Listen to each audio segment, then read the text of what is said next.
one time the only thing us had in the cabin to eat been a sweet potato, an onion, and some of these here living right peppers. I call these here living right peppers because, see, they keep you out of hell's front door. They hot. Well, that ain't enough to feed my wife, my children, and myself. So I had to figure out a way to make the food for dinner. So what us slaves did when us don't have enough food is we traps. So I had a rabbit box made. And I set that trap to the edge of the woods, and I did something different. See, I praise all the time, but I prayed a little bit different this time. See, whenever I prayed, in a special way you prayed, and I'm going to tell you, the secret to always get what you want. See, you're supposed to cross your legs, cross your fingers, and then look to the hill from where your help comes, and cross your eyes real big so you can see your blessing come that way and that way, because that's how they're going to come real fast. And I say, send me what I need. And I went to bed. Well, I wake up the next morning, and see, I went to sleep real good. Because, see, if you're going to pray, you may as well not worry.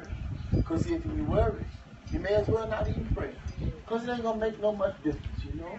So I went on to bed that night, and I wake up the next morning, and I look to the edge of the woods, and sure enough, that trap door been closed on that rabbit box. I know it. I had it had me something.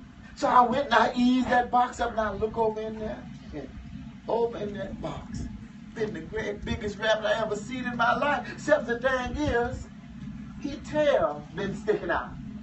His tail been long and naked, just like this here stick, looking at me, and I looking at it. I pull him up and I hold him up and look at it, and he been ugly as sin, I tell you.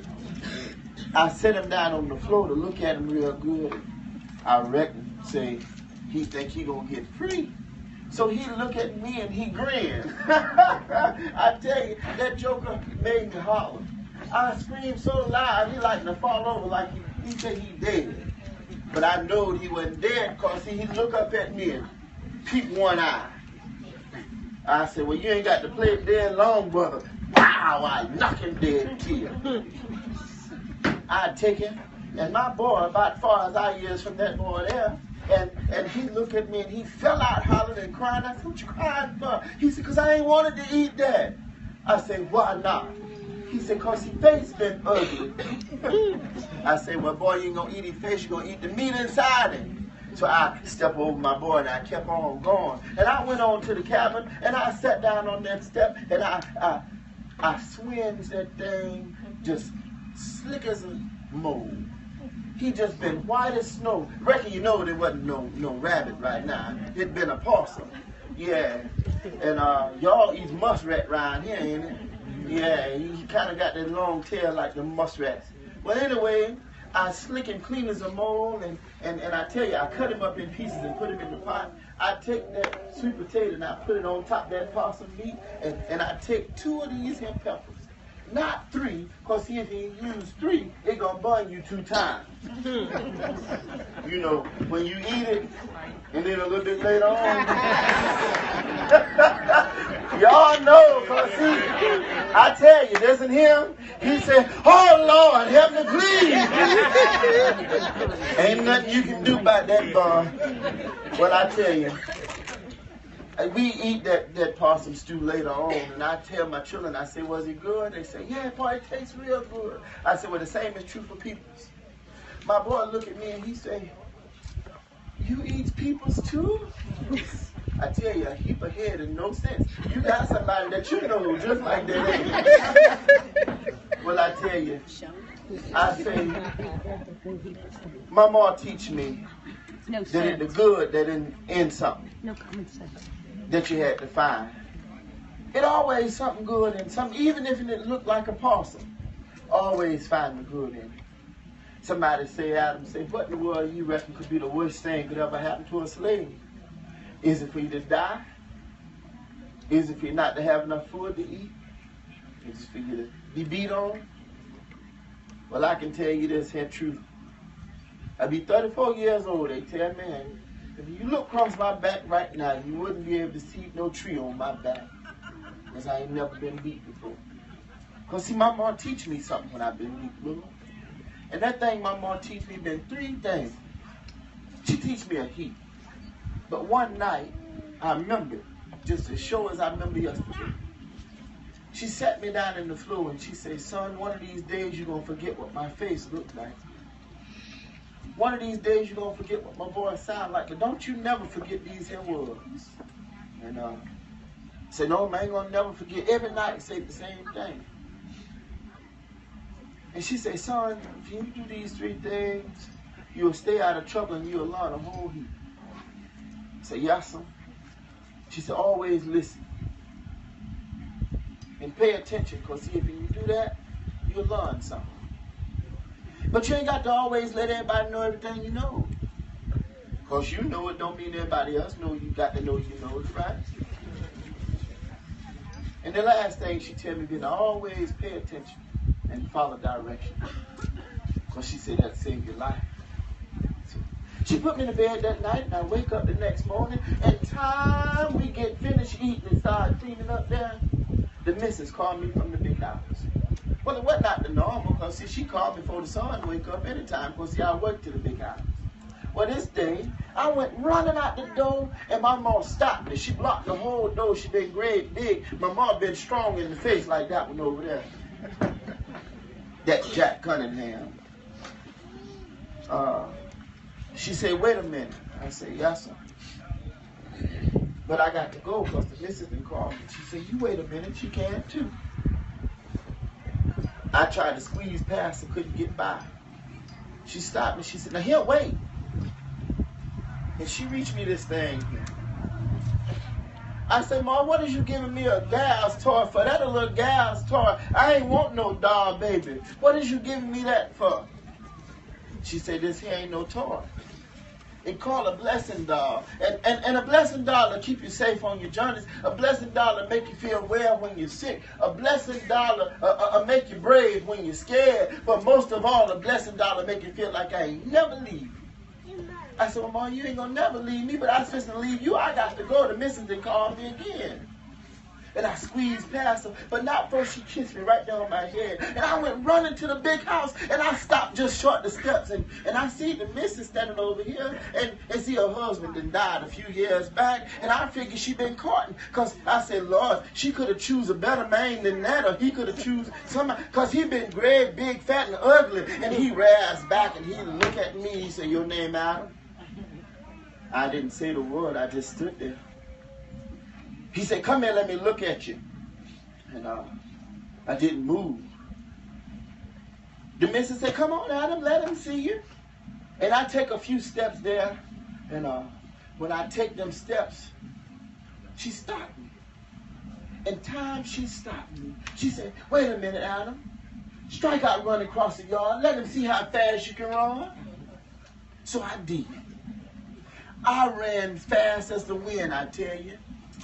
I ran so fast the wind couldn't catch me, and the light had a hard time too.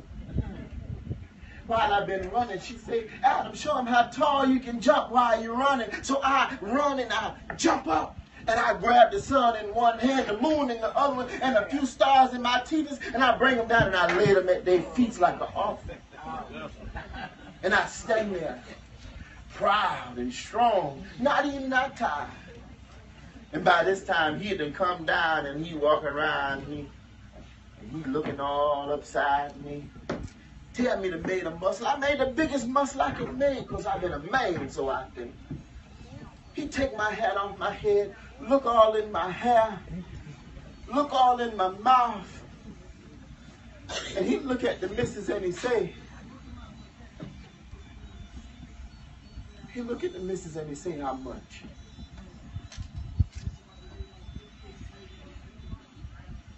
It been right then that seemed like all the life I had in my body leave at the bottom of my feet. Them ain't bite me that day. Him didn't buy my mom. The last thing I remember hearing my mom say, but not my boy too. She stood there and watched that man put me on that wagon and carry me down that road. If my mom walked up right now, I wouldn't know who she'd been. So I didn't forget what her face looked like. If she called my name in the middle of the night, I wouldn't know who it'd been because I didn't forget what her voice sounded like. But I ain't never forget the words that she teach me. But most of all, she teach me to love faster than I hate. See, a heap of people will do a heap of things to make you hate them. But you still got to love them. She even tell me love the hell out of them. Because a heap of people do some mean things, but that ain't nothing but hell. That the devil's hell in them. You got to love that out of them. But she even said made family fact. And y'all is just like my peoples. Every one of you. Y'all children is just like my children. That boy there got that head like my boy. You see it? You don't even hear me talking about it. Come here. Come here. Come here. Come on up here. I ain't gonna bite your heart. What's your name? Cole. You got a head like my boy. And I ain't saying in size it's real curly like that, like mine. You see mine curly like that? You special. And I tell you, it's something special about you that a heap of children gonna look up to you for a heap of answers. And one of these days, you're gonna have the answers to help a whole heap of people out of a heap of trouble. But all you got to do is keep your hand to the plow. What that means, I don't know how to plow.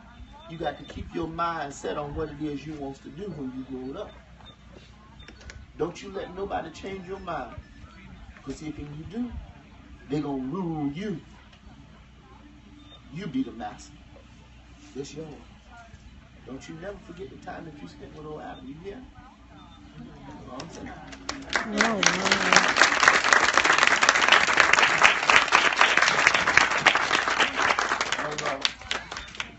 That gal there, come here. And I got to go because Jack got to get up here. But I'm going to tell you this here.